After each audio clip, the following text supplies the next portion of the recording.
And me. Just a little update on the team. Training so far has been going well for both Alpine and Nordic teams. We did a Buff Classic bike ride in the beginning of September as a team. Our ski ball, our annual fundraiser, was a success. And now we just cannot wait to get on the snow. So hopefully Alpine team will be skiing this coming weekend up in Copper, and Nordic will probably get on the snow the week of Thanksgiving, and then we have some races in November, December, and then college season will start on January 2nd in Alaska for Nordic team, and January 6th for Alpine in Loveland. The goal for the season will be defend our national championship title in Dartmouth, and everybody has been working hard for that. Our biggest change from last year will be losing Magnus Boe, national champion, from last year. But I think other boys will step up, will cope. Alpine Nordic team has basically stayed the same. We added Justin Bigatel, who was I believe he was a US ski team development team member last year. And then on women's side, both Alpine and Nordic, we lost 2 championship team members each. So there we had biggest holes to fill. And our biggest or major addition was transfer Tilda Bangman, who was an MVP last regular season, both classic and skate. So we expect big things from her. That's pretty much it for update. Questions for Jana? Go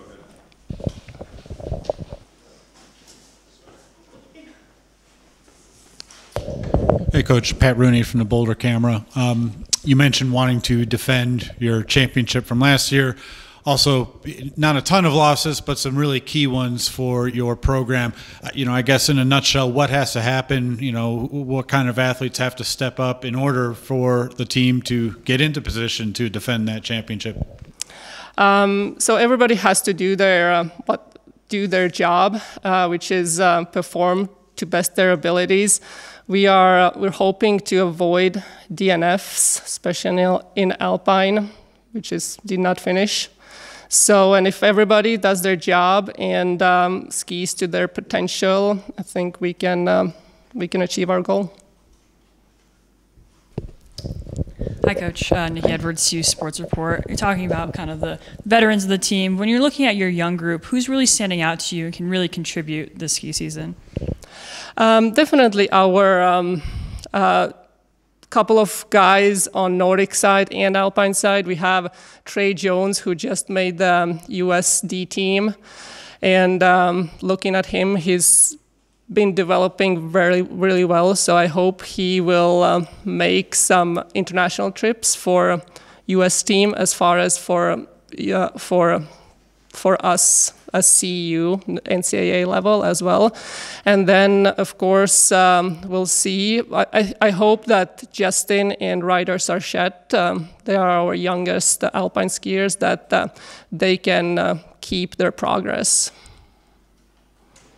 Skiing has such big sponsorships with the goggles, the gear, the hats, the skis. I'm just wondering, how has NIL impacted your sport? It has, it has impacted. We are always happy when athletes come in and they have their own ski and pole provider, that company that they work with, that saves us time and money to find them or put them on right skis. They get affected a little bit by the foreign athletes not able to take full advantage, right? Yes, so yeah, we do have quite a bit foreign athletes on a team, and they are not allowed to receive NIL money. So they can do that when they go back to their home countries.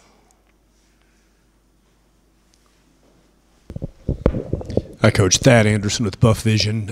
You mentioned defense of the title. So New Hampshire and Dartmouth is where it'll be this year, right? Correct.